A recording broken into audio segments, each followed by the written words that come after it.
Bonjour à tous, aujourd'hui nous commençons le 4e objet d'étude de l'année. Donc vous allez prendre votre cahier dans l'ordre normal, vous allez prendre une nouvelle page et comme les fois précédentes, eh bien, vous allez noter la série des 3 titres de ce nouvel objet d'étude. Alors jusqu'à présent nous avons vu le théâtre, le roman, nous avons vu la littérature d'idées et nous terminons donc par la poésie. Objet d'étude, la poésie du 19e au 21e siècle.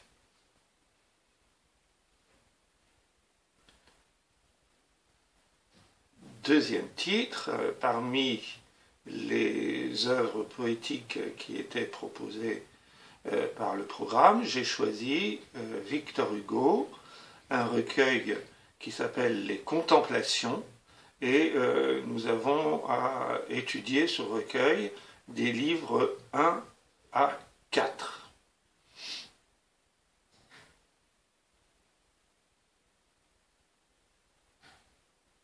Troisième titre, le parcours de lecture. Donc attaché à cette œuvre, le parcours de lecture s'intitule « Les mémoires d'une âme ».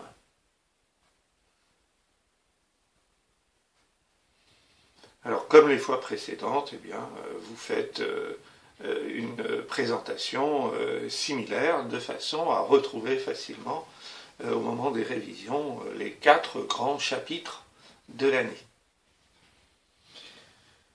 Alors, à la suite de ces titres, comme d'habitude, nous allons faire une présentation générale en reprenant les termes clés de ces 3 titres. Et on va travailler aujourd'hui sous la forme d'une prise de notes. Et à chaque fois que vous avez besoin de le faire, eh bien, n'hésitez pas à interrompre le film en mettant sur pause et même en revenant en arrière.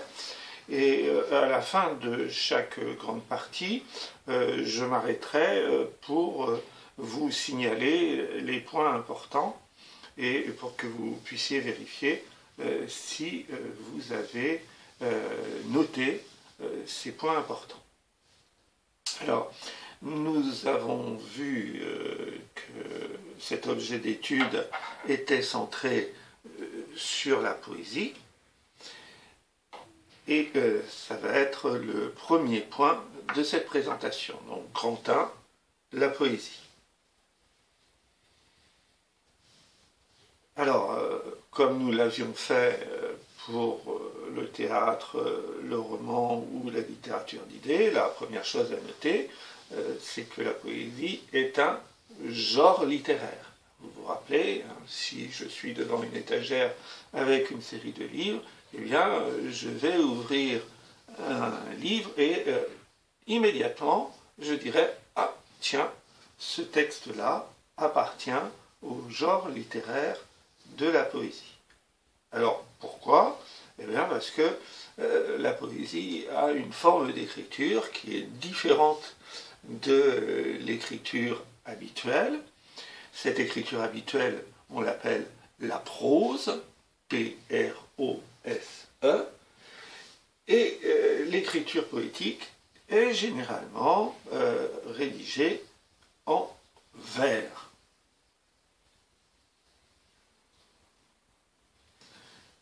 Alors,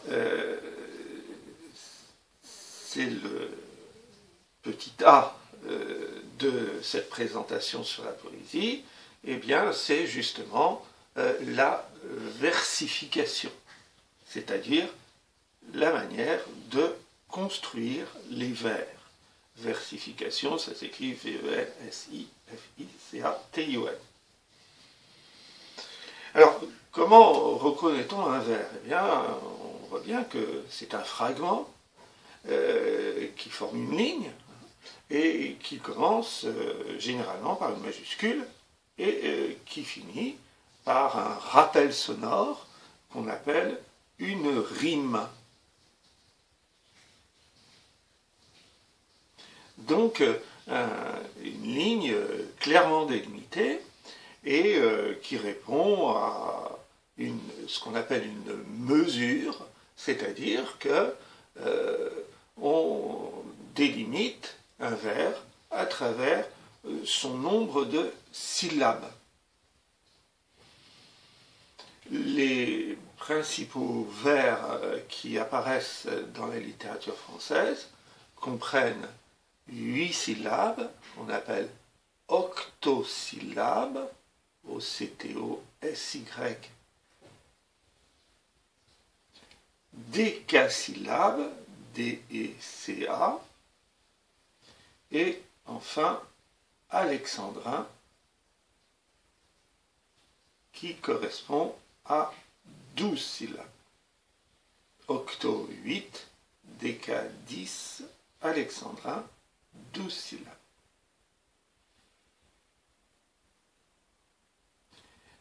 Ces vers ne correspondent pas nécessairement à la longueur d'une phrase. À la fin de ces vers, il peut y avoir une ponctuation forte qui délimite la phrase, point d'exclamation, point d'interrogation, point de suspension. Il peut y avoir une ponctuation faible qui signifie que la phrase se poursuit dans le vers suivant, une virgule, un point-virgule, deux points, etc. Et puis il peut ne pas y avoir de ponctuation du tout, et à ce moment-là, on est censé lire le vers et le vers qui le suit dans le même souffle, sans interruption, et ce phénomène général, on l'appelle enjambement, avec des cas particuliers que vous vérifierez sur votre manuel si vous avez des doutes. C'est le cas du rejet, c'est-à-dire lorsque on se contente de faire basculer dans le vers suivant un seul mot, ou le cas du contre-rejet, c'est-à-dire que à la fin du premier vers, on commence une phrase qui se développe dans le vers suivant. Ces vers, nous les trouvons soit les uns après les autres sans distinction particulière, soit ils forment des groupes que dans la prose on appellerait paragraphes, mais que dans la poésie on appelle strophes. Et à partir de ce découpage en strophes, eh bien, on peut trouver des formes fixes de poésie, et celle que vous connaissez bien, c'est celle du sonnet, S-O-2-N-E-T, qui est composée de 2 strophes de 4 vers, qu'on appelle quatrains, Q-A-T-R-A-I-N-S, et 2 strophes de 3 vers, qu'on appelle tercets, T-E-R-C-E-T-S.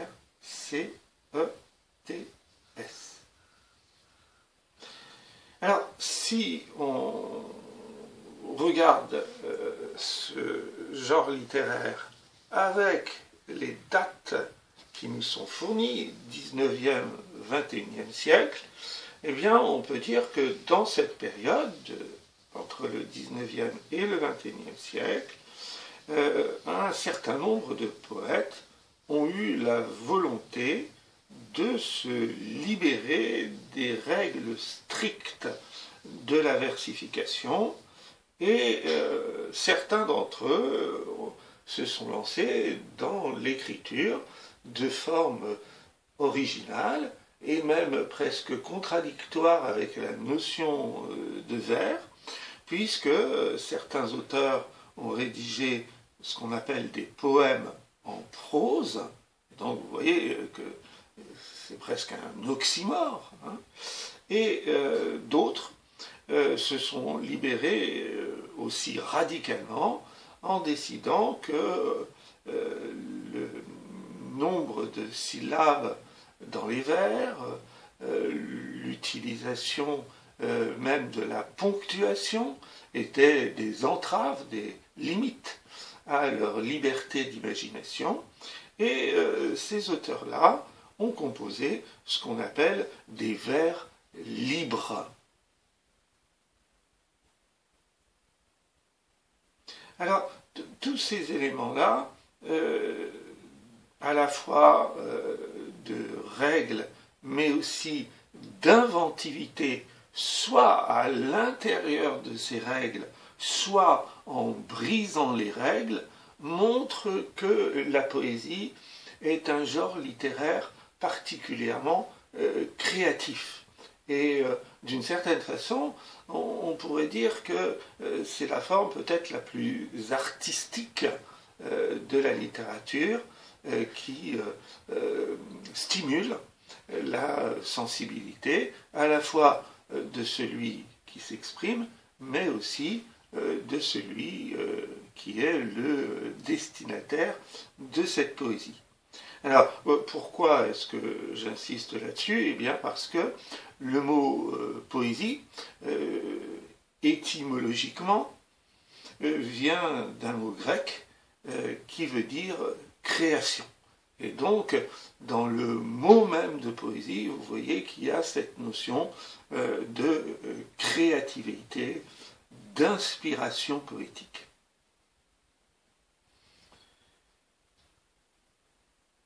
Si je résume donc cette première sous-partie, ce petit A, donc j'insiste sur le lien entre la poésie et l'écriture en vers. J'insiste sur un certain nombre de règles et en même temps de signes qui nous permettent de reconnaître les vers. Et enfin, j'insiste sur la possibilité qui existe à travers la créativité liée à l'écriture poétique de se libérer de ces règles ou au contraire d'être créatif à l'intérieur même de ces règles, puisque quelquefois, lorsqu'on pose des limites, eh bien justement, ça peut stimuler la créativité de certains artistes.